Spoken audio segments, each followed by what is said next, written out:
Hello, and welcome to another episode of Pull Up Three. Oh Lord, I'm all thrown off. I am Farragon John. My bad. My bad. I'm Jermaine. Man, I'm Jay Trent. Nah, I'm thrown off because I don't know. I was looking at, I was looking for a guest. Just I was like, oh, what am I about to say for this person? And it's not a person. So yeah, that was all my fault. Um, Today we're here to talk about the Dallas Wings. Obviously, they had a extremely interesting season after having an interesting season last year, and an interesting season before that. um, they let go of their coach. Obviously, Paige had an immaculate rookie season. Um, they had some highlights as far as player growth and things that they could see for in the future. They have a top draft pick. Um, so there's some, things to look forward to, even amongst the chaos. But yeah, I mean, I guess to start, obviously they did not win many games. There were a lot of injuries that I feel like played more of a part of that than anything. Um, I know, I know he ended up getting let go, and I know people did not like him from the start. And there were plenty of videos where he'd be in the huddle and people would be recording people making faces when he was talking in the huddle. I don't know. Um, Whether he was a bad coach or not, maybe, I don't know. You could lean that way given the circumstances. But I'm still on board of you probably should give coaches more leeway. Um, because again, now we're on Enrique's like fifth coach in like 6 years or some shit. Like whether he was bad or not, unless he did something egregious, then if we find out he did something egregious, whatever. Um, but it's like there needs to be some type of consistency in the locker room. And uh the same way players can improve, I think coaches can also improve. You're never a finished product, especially when it comes to coaching. I feel like there have been times where, you know, you got people like Becky where she coached a fantastic 2022, 2023. She got criticized a lot more in 2024 when they didn't win. People criticized her rotations and how she didn't utilize her bench enough and things of that nature. And then in 2025, it seemed like she leaned on her bench more. It was more willing to use that, more willing to make changes, kind of being less stubborn in that. And with like Stephanie White, I mean, she adapted with the team and they continued to progress. There were people questioning her coaching skill early in the season, um, kind of giving more of the credit to, oh, like the Connecticut Sun were successful because of AT and not necessarily Stephanie White. And then she really picked it up towards the end of the season once she kind of got a consistent look. Okay, like this is what I'm working with. At the very least, I have Kelsey Mitchell and Aaliyah Boston, and we can fill out the pieces from there. Um, like Cheryl Reeve, I mean, she's the longest tenured coach in W. I feel like she's far from a finished product. She's an immaculate coach always. I mean, she is praised constantly. She is criticized constantly, whether it be Olympic play or just general stuff over the course of the season. Um, like coaches are never finished, so I just don't feel like it's fair to be so quick to be like, okay, well, they had a bad season. We got to get rid of this coach. Like it doesn't help when it comes to the locker room. So they got another hire. Apparently, he's pretty well liked, pretty well respected. Um, Gino said he was cool. So I mean, I guess that keeps UConn fans happy for a little minute. But yeah. Other than that, I mean, Isaiah had some bright spots over the course of the season. JJ Quinterly looked really good, especially early on. Um, I really liked Enrique's playmaking this season when she played. I mean, she had that like 17 assist game or something like that. Uh, did I make that up? Oh, she had a really high assist game this year, didn't she? It was against the It Liberty. was 15, maybe? Yeah, I believe so. I'll look at it, but Or is that But what it yeah, I really liked her playmaking this season, and I know people criticized her ability to play off ball, but again, we talked about this before. I think she's shown her willingness to be able to play off ball when other people can do things. With even with like um Odyssey Sims and now Paige. Um, I know people criticize Mahisha Allen a lot, but I think she was a really, really great vet presence in that locker room. And I think the most important thing is that team obviously liked each other. Like it was a very constant message, no matter who you asked, of we're learning, we're growing, we're getting better. We're learning, we're growing, we're getting better. And it's like that's all you can ask for with a young group. Um, I mean, you have other young teams that are very dysfunctional, obviously. And but Dallas is they they know what their expectations are, and they're willing to stick together to get them done.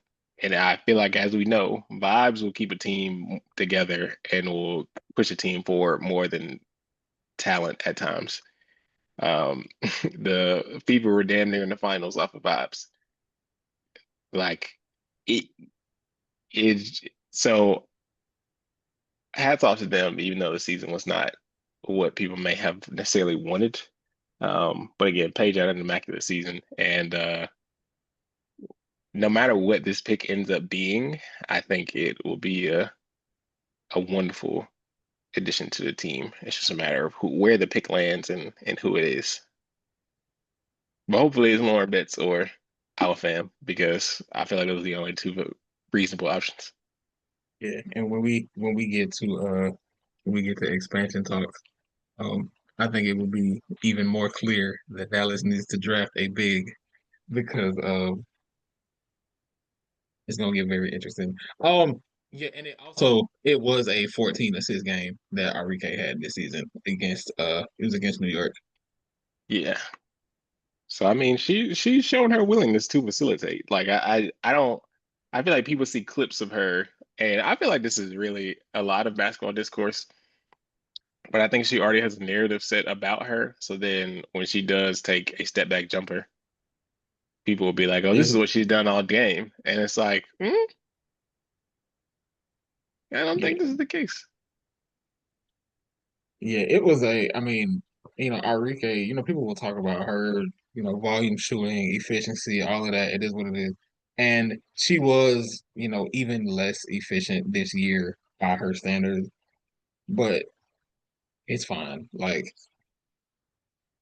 it's a new coach, new system, which I feel like you have to say for Enrique every season because it always feels like there's a new coach and a new system. But and I get that, when that's happening, there it leads to a possibility to revert the old habits. Because it's like, okay, let me just go out here and get one then. It's like are some of those shots ill advised? Yeah, but sometimes you need something like that. So it's nothing is like nothing is cut and dry in that sense. And it was a rough season for the Wings as a whole. And they're probably looking for a full reset, which I think was clear. They brought in the move that they made in the offseason. It was like, okay, we're trying to field a competitive team. We're trying to like at least be in the hunt for the eighth seed. And around the halfway point, they realized that that wasn't going to happen. So they were like, okay, it's time to move off some of these pieces. We need to recoup assets. Can we get draft picks? Can we get young players? And I think that was probably the right course of action for them.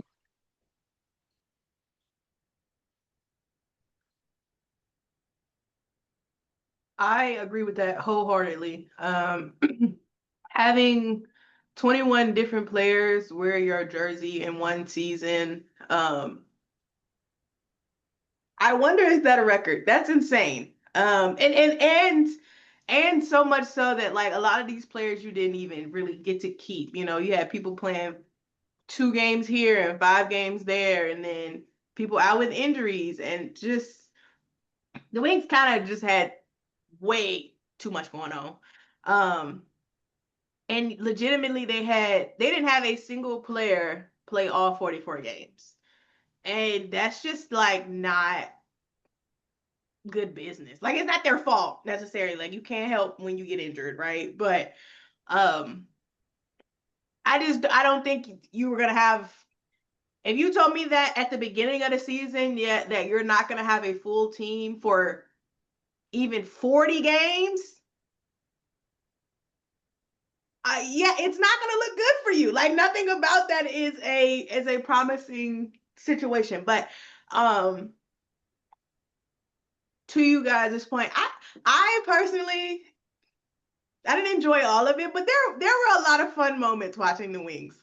Um, I do really appreciate. I know the Dejanay Carrington experience, the Paige Dejanay and Enrique experience didn't turn out the way people expected it to. But I really do appreciate the Wings taking that swing and being like, okay, we're somebody that Dejanay, somebody we believe in. We believe she could take a step, and I kind of feel like if they had Ty Harris from the very beginning, you know, if she was available to play through the year, I feel like maybe things would look a little different because then we wouldn't have the DJ would still be expected to play make and run, initiate a little bit of offense. But if you have a true point guard out there, you can do that a little less. And so I do appreciate the Wings taking a swing. They see it didn't work out. They shipped her out. The same thing with Nalissa. They had her. She played. I feel like she played a couple of good games, but you needed to like jump off the page in a way that it just wasn't happening. And it's really nobody's fault. Like you have all these players who are maybe mid tier, and you need them to do more. And that's just not what they've had to do. And so I think this was probably the best as they could get. They got 10 wins. I feel like you could call that a success. You know, they could be the Fever from a couple years ago where we were only winning 5 games. The percentage might be the same, but we're going to close our eyes on that. I think they did the best that they could, especially given that they had Chris, who was a new coach, who, you know, put in some fun stuff, but also like you have so many new things that it's kind of hard to even, it's kind of hard to genuinely be like, what can you actually do? Because something's changing every week, every day. So I don't know. I did not hate the Dallas Wings experience. I saw a lot of flashes of a lot of really good things. Um, I mean, I talked about JJ Quinterly all year. Isaiah James was probably the biggest surprise for me. I always knew Isaiah was like the microwave scorer, and she could get a bucket at any time. But just to see the level of like intentionality that she put on defense, um, and seeing a little bit more of the playmaking coming out, and just kind of like being able to actually see her IQ, which is something that I don't feel like I saw a lot of in college. Was actually really exciting for me. And so I love that experience. Hopefully they continue to like, they're not building around her, but you know, keep her in the fold of what this team looks like going forward. Um, I was a little shocked that they traded for Diamond and didn't really play her as much as I would have thought they would have. I kind of get it because at that point they had Haley, and I think Maddie Segrist was back by then. So they were kind of working out there. Louisa was hanging in there. So I feel like they had found something work, and Diamond just kind of showed up at a bad time. But I'm hopeful that next season she'll um be able to get her feet under her and they'll be able to start her because like in the grand scheme of it, their team is still very, very young. So I don't really expect them to be good um even next year. But I think you can be bad and fun. You know, you don't have to be bad and just bad. You know what I mean? You don't have to hate the experience while you're being bad. So um I'm curious on who they keep and where they go from here. I did also like the Jose Fernandez pickup. USF, yeah, USF is a pretty good team. They've been a pretty good tournament team for the last couple of years. People always play them um when they want to play a mid major that's like kind of good, but they feel like they could maybe still beat. Um, so they've always given people a challenge. So I'm interested to see what he brings to the W because unlike um Carl Smesco or even Lynn Roberts, like they have very defined styles of like we're doing this 3-point shooting thing. He doesn't. So I'm interested to see how he uses Paige, how he uses Ty, or even rather who they keep and what they decide to go forward with. Um, which I mean, we'll get to our draft talk and a pinch, who he might draft because he's a international player man. But yeah, I don't hate the Wings. I don't hate what they did. I've actually been telling them to get behind me all year. I am kind of I don't know if I'm sad for Chris, but I kind of sad mostly because I feel like he endured a lot of.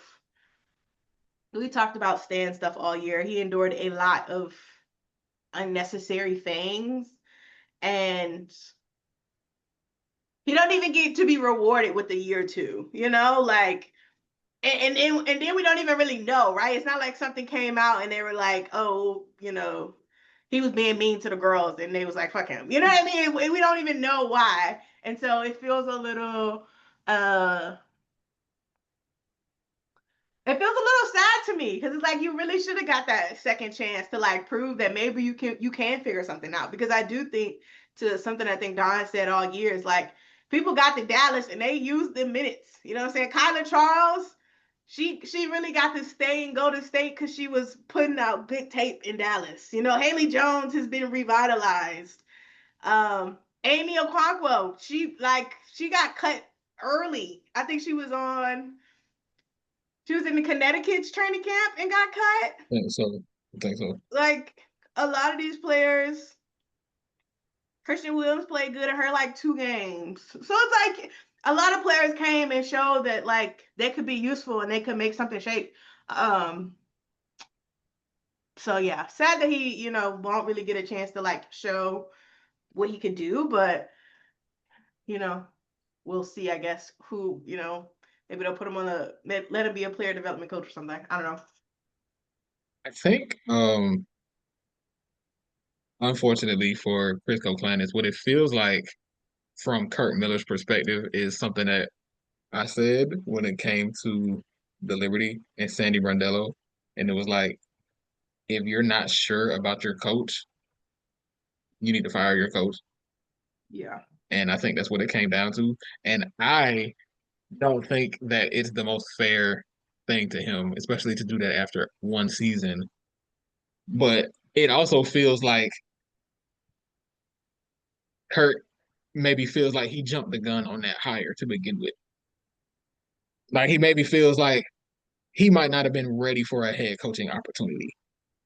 And we kind of gave him a rebuilding team with you have a star player and you're drafting another star player and you're kind of saying, okay, make this work. And that was probably too much. And the results were what they were.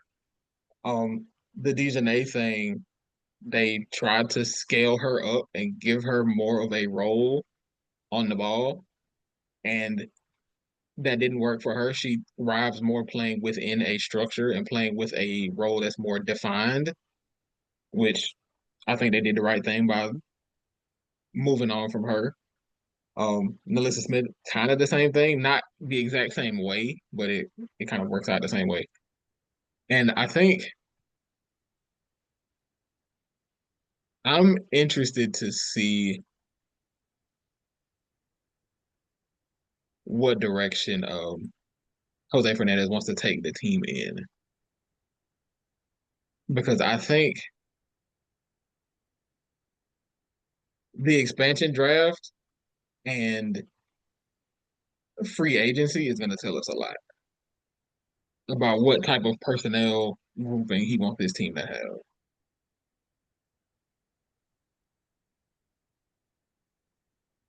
I just need I need one good, really good season for Enrique. Like I need like a final run or something. I just uh it don't have to be now. It is just again, I feel like I'm a very avid Dallas Wings defender. I just feel like she gets a lot of unnecessary hate anyway. Um, and Chris also kind of got that. Like I never seen a player have to defend their coach and be like, hey, y'all saying this nigga stinks every game and booing him is not helping. Like, it's one of those things that comes off really obvious, but yeah, I've just never seen a player have to do that. And it was very cool of her to do that. Um, because again, she didn't have to go to bat for this man. So I don't know. Could he have potentially done something or not been good at his job? I don't know. It seemed like he was liked enough and respected enough for a player to decide to go out of his way to say, y'all need to stop,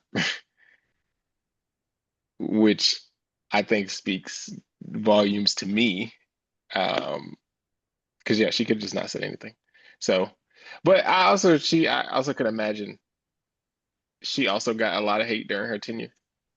So it probably felt like, hey, I mean, it's probably the same people that were talking about him also talking about her, and it's just like y'all being this vocal and antagonistic every game in person is like this just don't help the vibe of the team.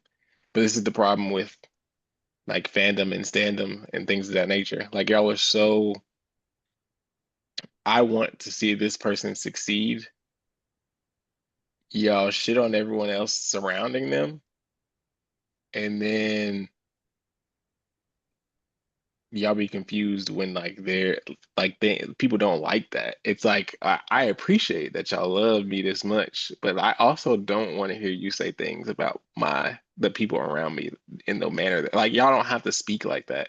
And y'all definitely don't have to speak like that in person. Like him going to the Liberty game and getting booed was nuts. He Like got booed at the Valkyries game too. Like, nigga, y'all just got here. Y'all don't even know him. Like, what do you mean? it's like what did he do? Like even if he was a terrible coach, he is not the first or last terrible coach in the W. And he won't be the last one. And y'all won't do this. So I don't know. Him getting booed in Barclays and then people being like, oh, it's because Barclay fans know basketball. It's like, nigga, y'all are assholes. Like this And it's not like, that don't y'all, it's not Wait, even wait, that. that It's not don't wait. even that. Like, I y'all didn't niggas, y'all I team didn't been know ass that all year. Y'all ain't been booing Sandy. Y'all ain't booing them niggas. It's quiet in there. I didn't know that that was like the justification or like what was being said. It's like, yeah, oh yeah, we know bad basketball when we see it, so we boo it. that was Uh, some of the on justification the of they are booing the opposing team's head coach because he's not he's doing them a disservice, My girl, right. Okay, I guess y'all which is just like, lying. Y'all are like lying. And you know, and it's crazy because it feels like I mean I this shit happens all the time. And I feel like I've been saying it all year too. But like people just take a thing and they just run with it. You know what I'm saying? They see somebody say something, do something, and they're like, yeah, if we all like this sounds like it makes sense. Let me just do it too. It's like, in what world are you booing the other team's head coach? That nigga not even playing. Like I like, and the man only get introduced once. So y'all doing starting lineups and they're like, and the Dallas Wings are headed by Chris Cotanis and you're booing? Did he beat one of the girls up in the back? Like, what are y'all? What are we doing, bro? Like, are we sure? Are we sure? He really might be.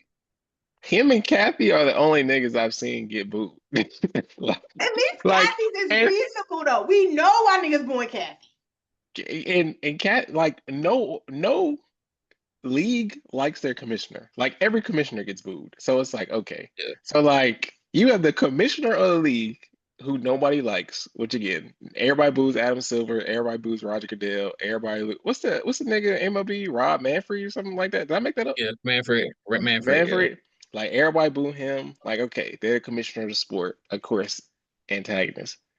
What the fuck Chris do? Do y'all boo the But Spark? Did y'all boo the Spark coach? No, Lynn Roberts wasn't getting booed. Y'all, I mean, y'all talk shit about Coach Tyler Marshall all year. Y'all ain't boo him. The Connecticut Sun didn't win a fucking game till July. Y'all didn't boot him. Like, I don't understand it. I don't understand it. You don't even know him. And that's why it fascinates me too, because a lot of them are, they might even consider them Page fans. And you mean to tell me, what do you like? I know that stands are usually not thinking that far. I know that we're not critically thinking about things, but in what world does booing your favorite player's head coach ever make sense? Right? You know what I'm saying? You imagine it's crunch time. Game on the line, the coach gotta come up with some shit and your favorite player is the go-to, but instead of him trying to focus on that, he hear niggas in the back talking about fire Chris, niggas on the jumbotron talking about fire Chris. Help, can we focus? Can we focus on the basketball that's being played? How does that help your fave? I do not. Somebody actually has to explain to me how that helps anybody in the room. Like, yeah, you know me, I don't even really give a fuck about booing. Like, it is what it is. But like the head coach, and then you talking about it's because you know ball. You don't.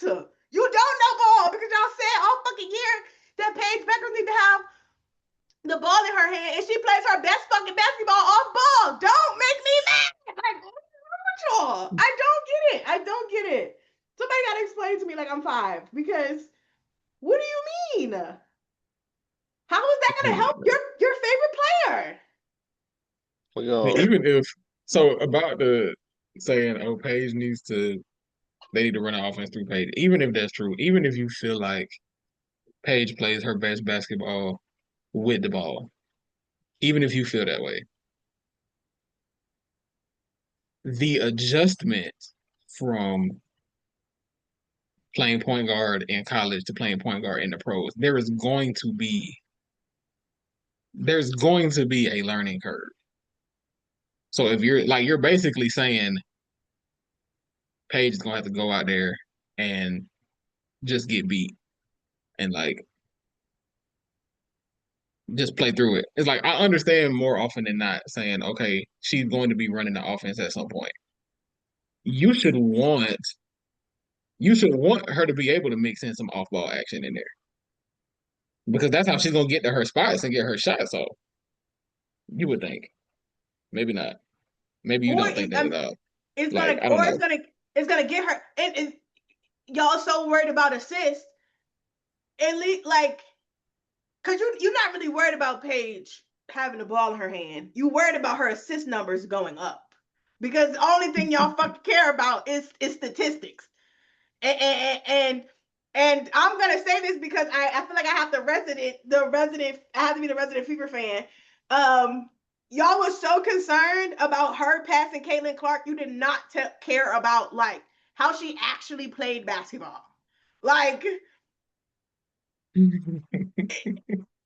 was, oh well, we need her numbers to go up because you want her to get a scoring record.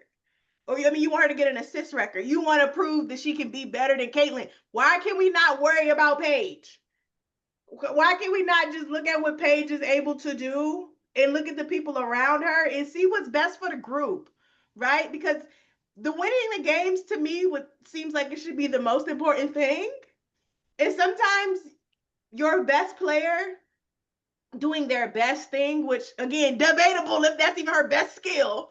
Doing the best thing isn't what's best for everybody else. Like sometimes motherfuckers have to play a role.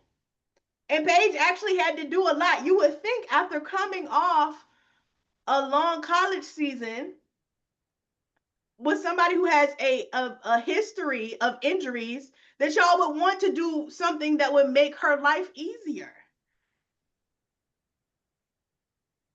Which maybe means she don't need the ball in her hand all the time.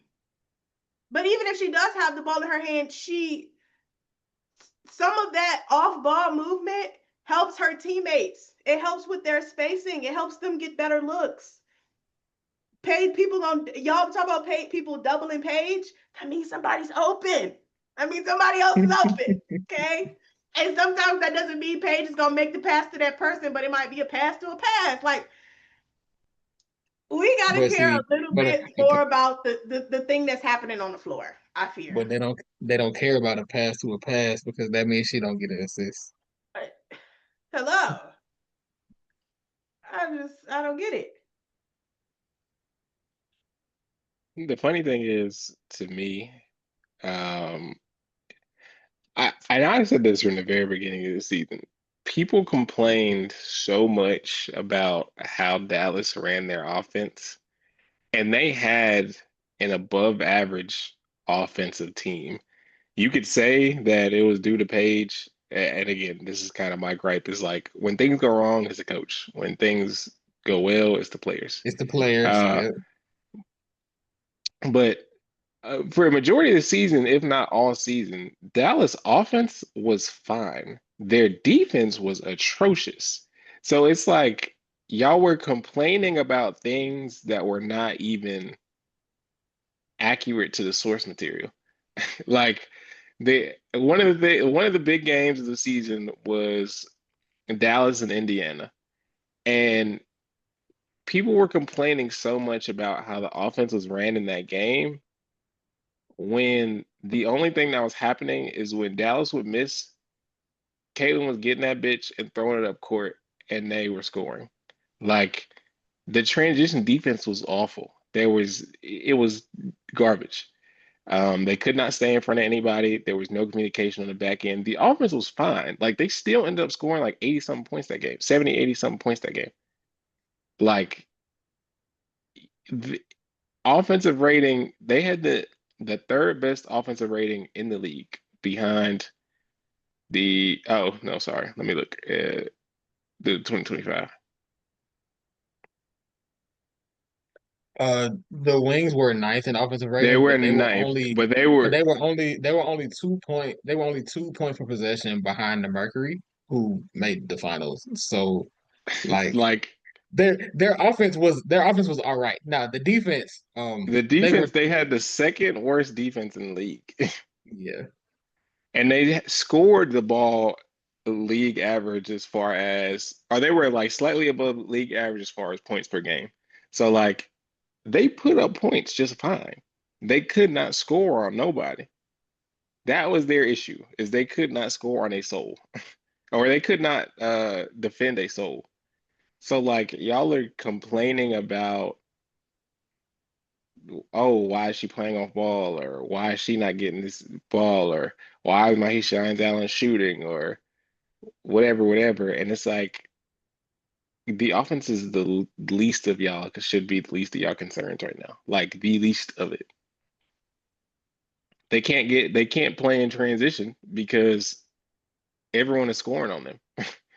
Like Which is funny because they were one of the fastest paced teams in the league. I think they were top two in pace. Like, and that's the reason that even though their offense was like considered below average, why they were able to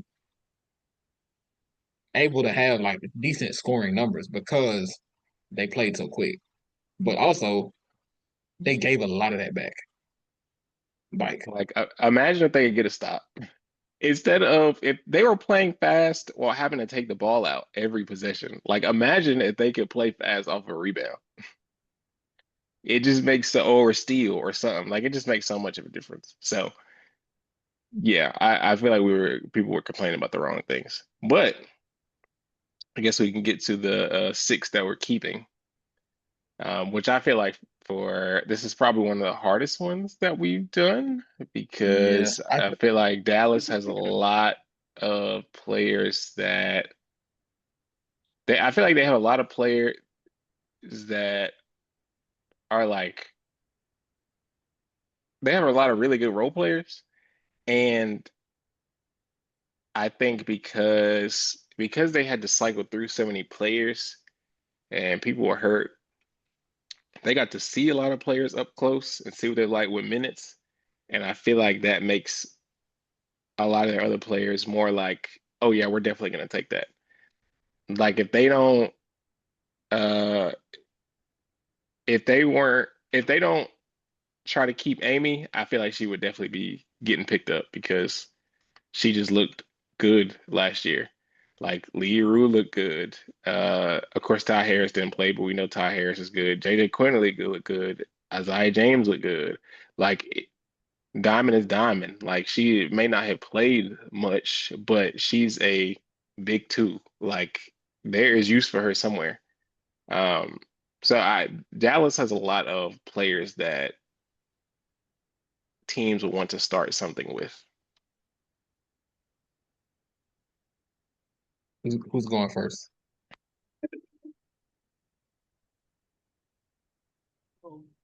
Well, I don't think they have anybody that. I don't think Arika has been court. So I don't even think they have anybody that like Nah, I don't don't think. not Yeah, work. All right. yeah, I mean, they. I can go first. I actually didn't even have an answer, but we'll just Shoot from go the shoot hip. off. Yeah. Um, Paige, Arike, Maddie, Ty Harris, Isaiah.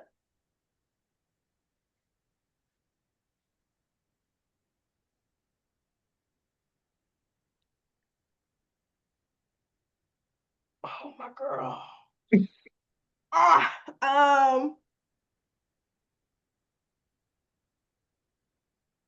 okay, my choices are Louisa, Diamond Miller,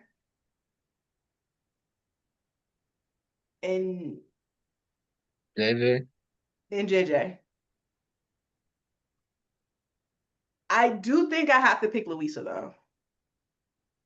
She's 6'4", she can shoot, kind of defend a little bit.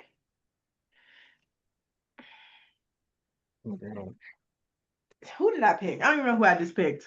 Now that I I'm now think that I'm looking now that I'm looking at it, I was going into this thinking, okay, nah, I got it. But now that I'm looking, I'm like, I don't know.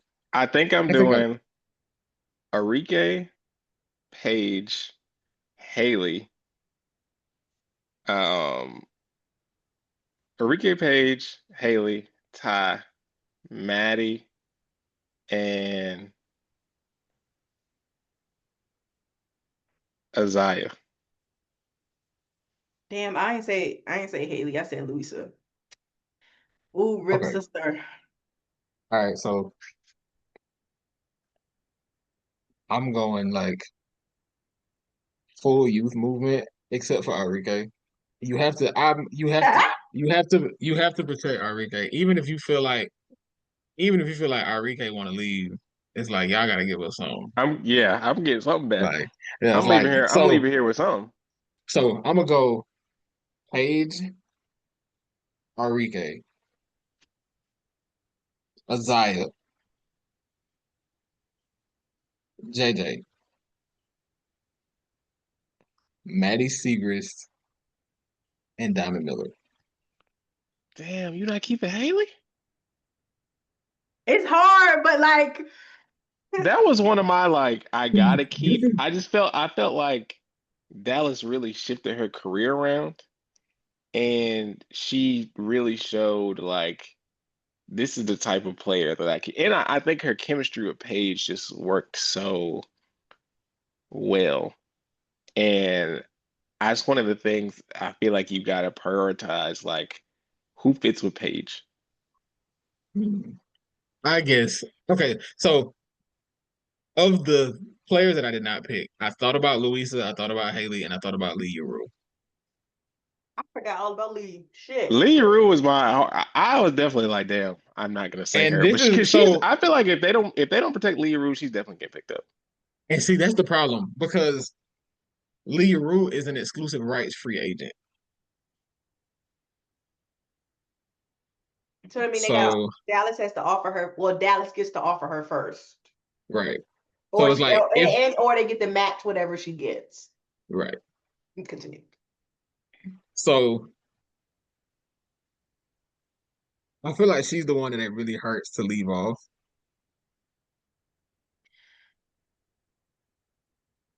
No, but I But see, my reasoning for obviously you keep Paige, you keep Enrique for the reason I said.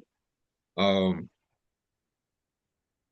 Isaiah and JJ, you didn't even keep Ty Harris. I So you're didn't. moved. You're moved by the JJ as PG experience. I'm moved too, but I just need somebody else to say it. Somewhat, somewhat, I enjoyed it. I enjoyed it. So I also hated that I didn't get to see Ty Harris with his group the way that I was expecting going into the season. Fair. Um, but I feel like because I just feel like I have to prioritize the youth because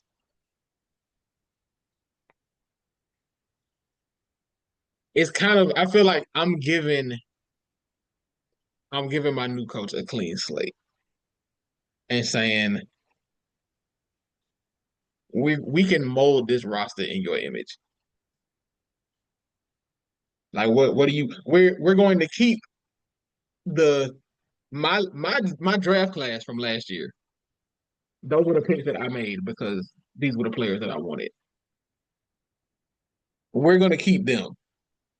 We're gonna keep Maddie Segrist and we're gonna keep Diamond Miller.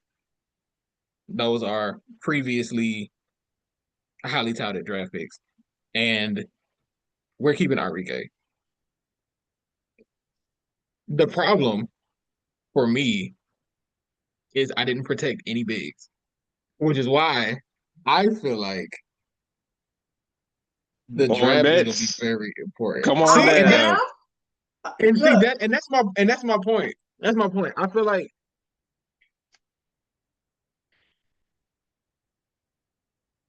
the pick has to be a big. It has to be. Like I don't care. I don't care who it is. I don't care if it's our fam. I don't care if it's Lauren Betts. It has to be a big.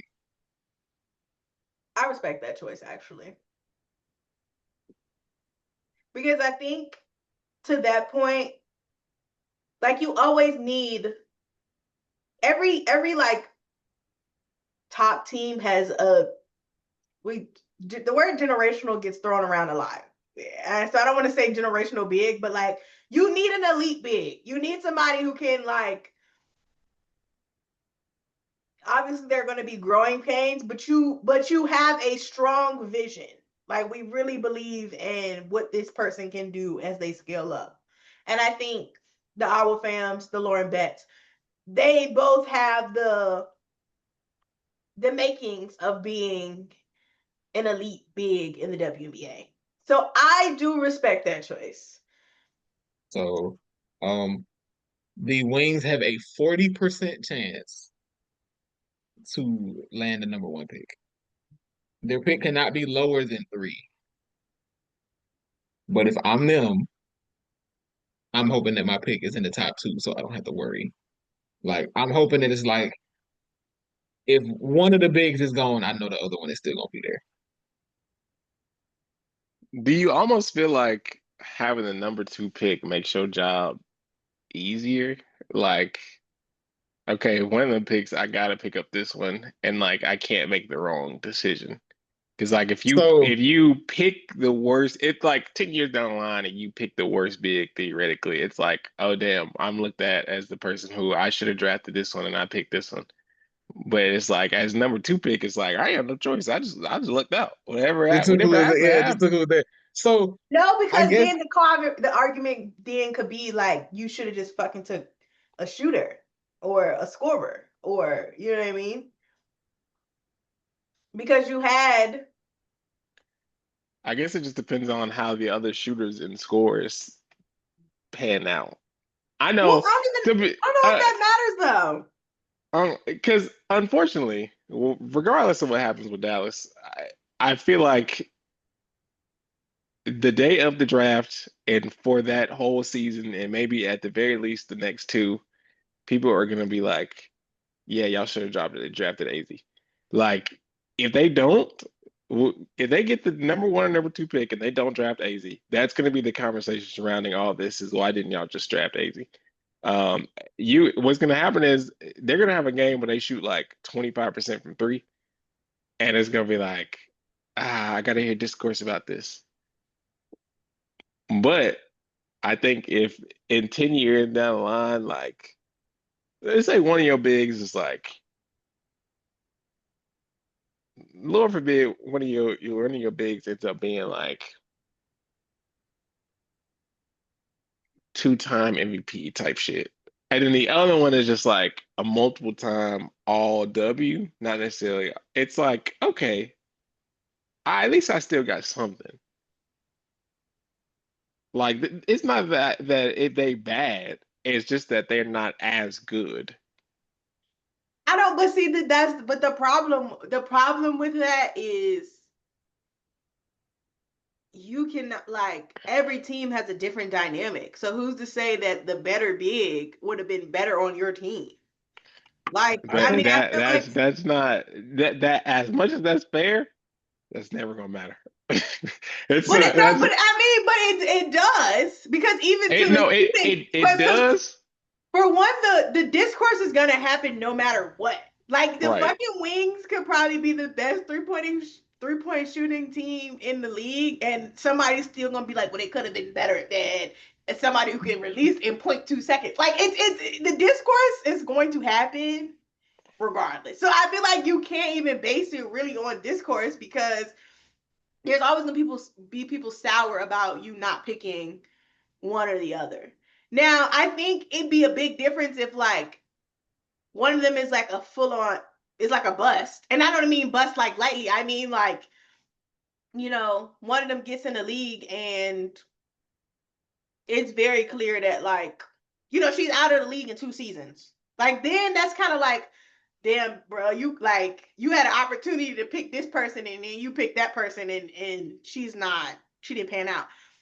Which again, context matters. But even outside of context, like I feel like that's the discrepancy has to be bigger than a MVP and all W caliber player. Because it's like saying, I mean, Asia Wilson and AT are the people in my mind, but it's like, okay, you didn't get an Asia Wilson, but you got Alyssa Thomas who took you to the finals how many times? You know what I mean? Like she didn't push you over the edge, but she also did the fucking best she could. So, and it's on your job as the fucking GM to put pieces around that person to make your team better. Like you can't just be reliant on them. I'll look like one way to look at it is this. Nobody clowns the Aces for not taking Nafisa Collier number one in 2019. Even knowing what we know now about Fee. Nobody's like, oh, imagine if the Aces had taken Fee because it doesn't matter. They took Do Jackie you? and they won 3 championships. Yeah. So the Wings just have to win. That's really all that is. Because if the Aces had not won at this juncture, and then Fee has became Fee, it would definitely be a conversation of like, damn, you could have had Asia and Fee. They did all this stuff together. Blah blah blah. Blah. Like, okay, I see. Um, yeah, I don't know. The Dallas is a really hard choice if they end up as number one. Like I said, it'd be easier if it ends up being number two. Um, I I I'm think leaning Lauren because just you have more tape over a longer period of time, but a 6'6" 19-year-old is like if you're really committed to the youth movement, Dude, I can Yeah, work it's with like this. so. I think it depends on what on how you want to like how you want to run your offense too. Um, our fam has such a unique skill set when it comes to like even the on ball stuff, like the way that she makes passes. And some people will look at it and say, "Oh, she's also playing against pros." Like people will take that into account. So I don't think you can if you're Dallas. Let's say you're Dallas and you end up with the second pick, you're sleeping well because it doesn't matter. Like you know you're leaving with one of them. But maybe maybe the coach has more of an idea of the big that I want. I want this big because she can do X, Y, Z.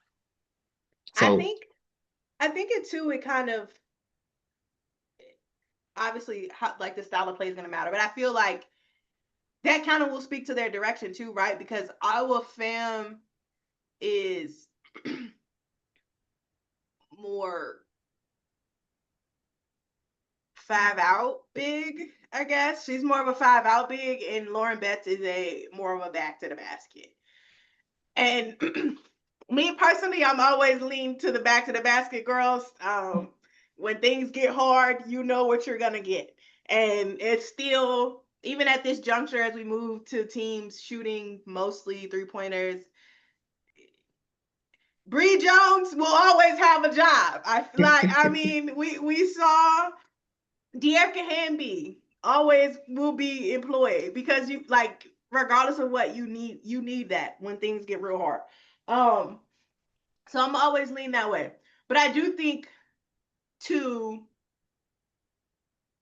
to the point of a pick, like if you're going, like if I look at Jay's people that he saved, I would be like, yeah, like maybe our fam is a better fit for like running and gunning, right? We have all these young players who can, spread the floor, and we can plug her into that. Like a 6'6" big who again a more five out player can do that.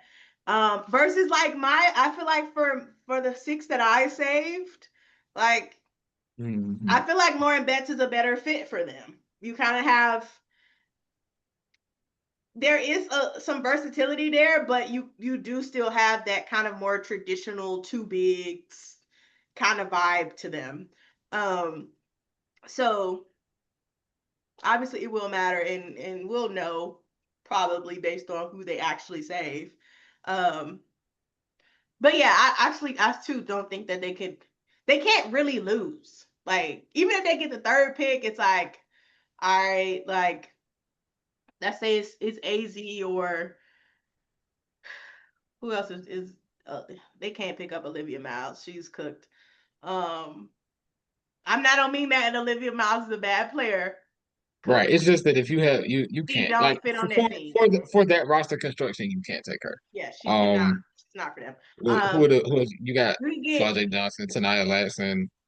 yeah, you can get a Flau'jae. You need a defender, right? You could take a Flau'jae. You could take a Tanaya. Feels like a fun choice, but not if you have. We gonna see what you do defensively this year in South Carolina. We gonna see. Um, who else is a top five pick? Or I don't know. I mean, I feel like they could go either way, but I feel like the big is the way, and like I don't think they can lose. I don't really think they could lose really in this draft. Because to your point, um, maybe they probably will select draft players, right? But with the CBA being what it is and all the players being free agents, like maybe you can convince some other player that, hey, we will, it didn't work out with Dejanay, but maybe this will work out with somebody else. Maybe we can scale somebody else up. To the Shakira Austin point, I mean, maybe we can scale Shakira Austin up, and that might work. or they got Aaliyah Edwards on the team with oh no, wait, that's a Minnesota thing. Wrong group. Who on Paige team? Cam, Nakia. She's not tampering good enough right now. Um but I think that there is a way for them to try what they did again, but maybe with now they have like a better vision of like who they actually have around them and what they could maybe do, you know? Well, then I guess let me ask this. Let's say Dallas gets the number 2 pick. The only other teams who could really get the number 1 is you have, oh, well, that I mean, not there's there's a a couple yeah, teams that can get them. The one that seems the most likely is either Minnesota or Seattle. There is a chance for Washington and Chicago, but it's a little smaller. So mhm. who are we feeling like if Minnesota if the let's say Dallas is number 2 and the Lynx are number 1. Do we feel like the Lynx gets Lauren Betts? And so then Dallas will get our fam? I It think the might Lynx might take I, to me, the Lynx need to take Lauren Betts. But the way that I've they seen some, yeah. played, the way that they played, I feel like our fam is the direction they would want to go into. Who would Seattle pick if they got the number 1 pick? Olivia Miles, unfortunately. So okay, I guess if you Seattle, you got to trade down. If you Seattle, Trade that. if if you Seattle and you got Dominique Malonga, I feel like that makes it a little bit different. Yes, Seattle got to trade down to be like, hey, I know you want this big real bad, so go ahead and cough something up. Yeah. We'll go ahead and trade this first to this third. Um, Chicago, I guess with Chicago probably need the guard, so you wouldn't have. They would probably also be in the market for trading down. Does Chicago would be funny just because um just because or hear me just out. because just because Lauren and Camilla are so similar, like as prospects, like Or, that would be that'd be funny. but they could also take our fam and you can send Angel to Dallas. so then does that mean Dallas will have Angel and Lauren Betts? No, their pick is No, cooked. no, they Their pick is trade the pick. cooked. They don't have good odds because Minnesota has their thing. But So okay, no, that's why crazier I was things have asking happened. Yeah, that If Chicago gets the Chicago number would 1 win it. pick, Chicago would have to win it with Connecticut's pick. Yeah. And what is Connecticut projecting? Set 8? 5-5. Damn. So Tempo and them is 6 and 7? Yeah, That's disgusting. yeah. The tempo is 6 and the fire are 7. That's disgusting. However, 5, there is something there, I think. Crazier things have happened. I'm just saying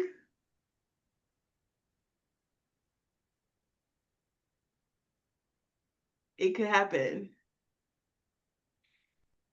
yeah, well, this will be the draft is probably going to be the draft and the expansion. Well, both drafts are going to be probably most. Well, I can't even say this is probably going to be the most interesting time because then free agency is going to be like Free insane. Free agency is going agency to is going be to be. yeah. It's like if this was not happening, this would probably be like one of my favorite off seasons. If this whole CBA stuff wasn't happening, this would be one of my favorite off seasons ever. Yeah, The I girls agree. would still have jobs if it were another thing. So I don't know. But okay, so Diamond Miller and Maddie Segrist plus the rookies are the only are Players the under contract. yeah. Yeah. They still have Lou Lopez And then Louisa Leroux, Haley Jones, and Grace Berger are all reserved. Mhm. So, like, I mean, theoretically, to Jay's point, like, they could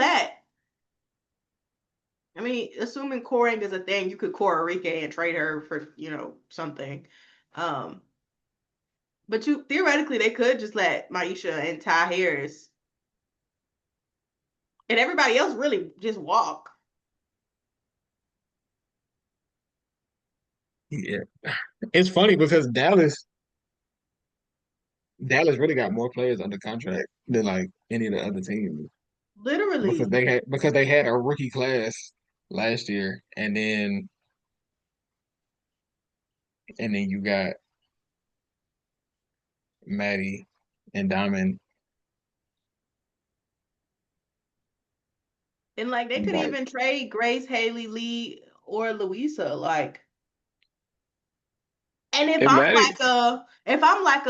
I mean, Portland isn't useful, but I don't know if I'm a Minnesota. Well, no, Minnesota will probably pick one. But if I'm like let's say they get like the third pick or the fourth pick, you got a Seattle and Chicago.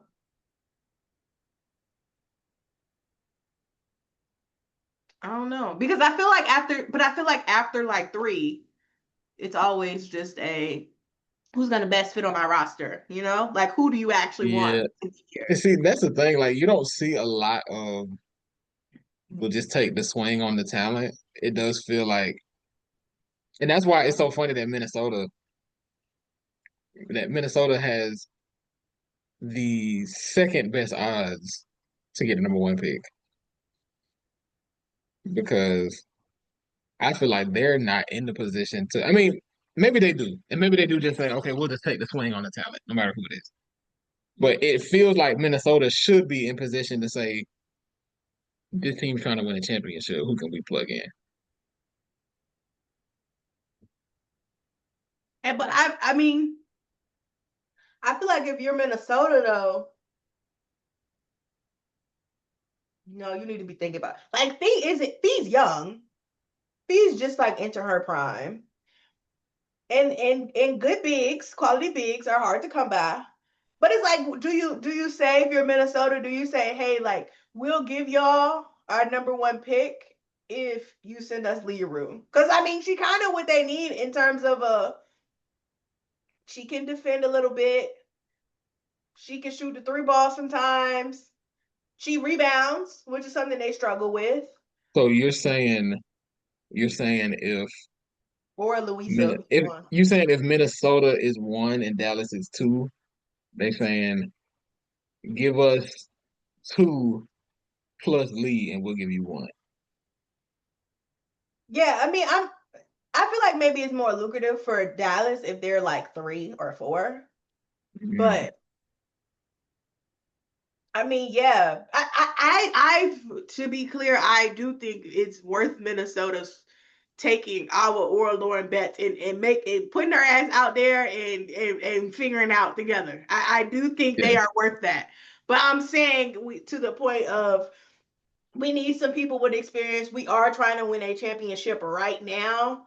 This is our golden age. We coming off of 2 very upsetting seasons where it should have been ours.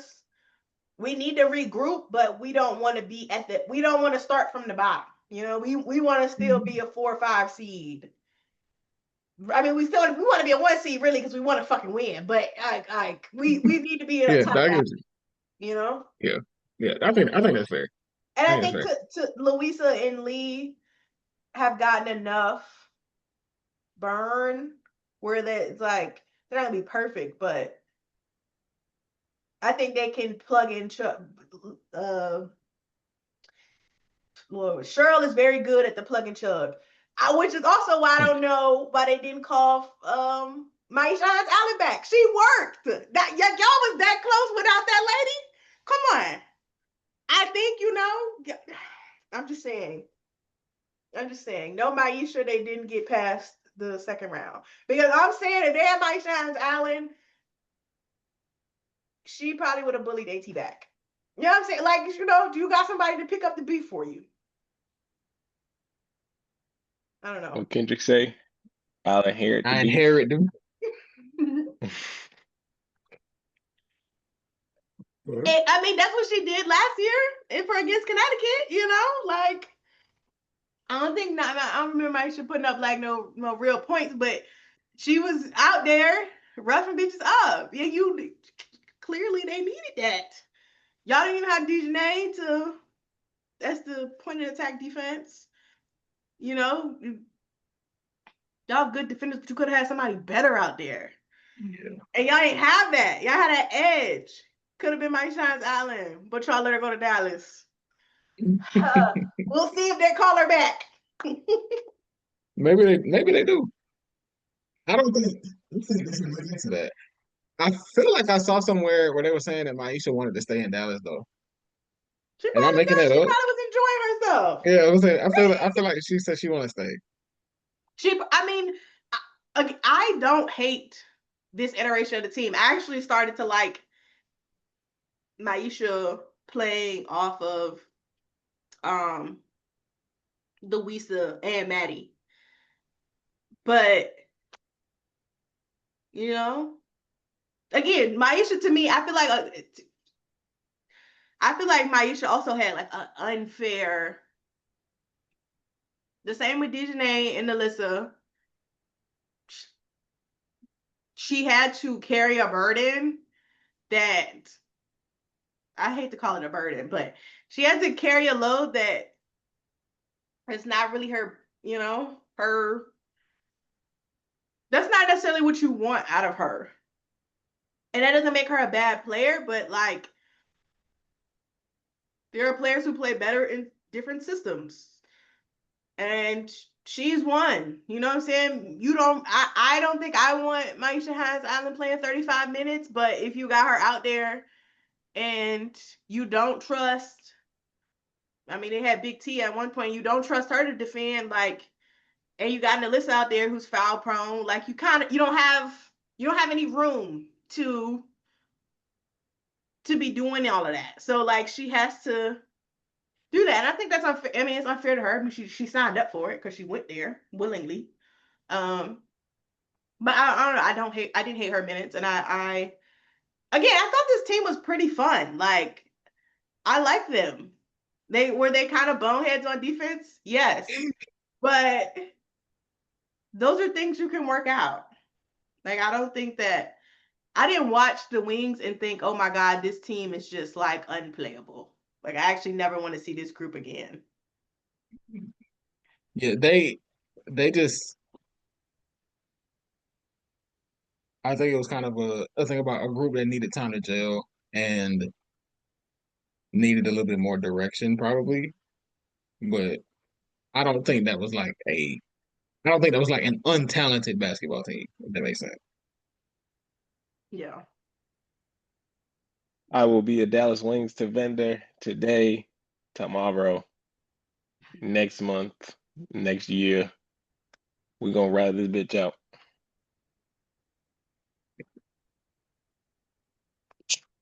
I don't But know. If y'all trade Enrique, I might be out of there. Can no longer defend you. if they do her dirty, then yeah. Well, she If they tell her, I know we got a losing program right now. You done dealt with a lot in your tenure. Um, we want to try to get you to somewhere where you can win. Then we can talk about something. Enrique to the Mercury. We'll start that bitch back. You know what? I Hey, know, long man. as it's not Kelsey Mitchell, I don't care who y'all ask for. I know, man. You want Enrique to play next to AT. I get it. I get it. That'll be that Enrique, that that would be fun. They should have put her on the laces so we could have seen something. I'm telling you, it's gonna the Stewie. It's gonna be crazy when Stewie end up in Dallas.